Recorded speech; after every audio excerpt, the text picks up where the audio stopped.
नए साल के स्वागत में दुनिया भर में जश्न मना, लेकिन भारत में नए साल के जश्न पर भारी पड़ी मातम की मोमबत्तियों की लौ। दिल्ली में गैंगरेप पीड़ित की मौत के बाद देश के दिल पर लगा जख्म अभी भरा नहीं। यही वजह है कि जनता के इस दर्द का एहसास नेताओं को भी है। सोनिया गांधी और सुषमा स्वराज समेत यूपी, पंजाब और ओडिशा में नए साल का जश्न नहीं मनाने का फैसला लिया गया है।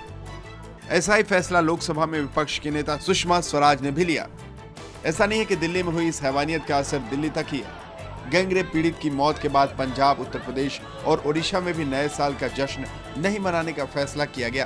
पंजाब के राज्यपाल और केंद्र शासित प्रदेश चंडीगढ़ के प्रशासक शिवराज पाटिल ने भी राजभवन में होने वाले जश्न को रद्द करते हुए कहा कि हमें नए साल में सामाजिक सुरक्षा और सुरक्षित माहौल बनाने के अलावा नशा मुक्ति, कन्या भ्रूण हत्या और दहेज प्रथा जैसी सामाजिक बुराइयां दूर करने पर ज्यादा ध्यान देना चाहिए।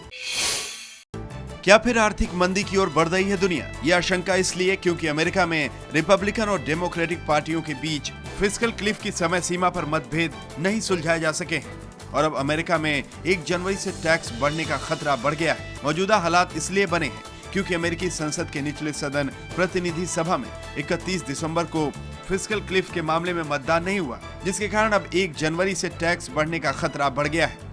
इस मुद्दे पर अमेरिकी सीनेट में सहमति बनने और मंजूरी मिलने के बाद यही बिल प्रतिनिधि सभा में भी मंजूर किया जाना था। नतीजा ये होगा कि फिस्कल क्लिफ की समस्या के तहत आज 1 जनवरी से अमेरिकियों के टैक्स बढ़ जाएंगे और सरकार के खर्चों में भारी कटौती भी होगी।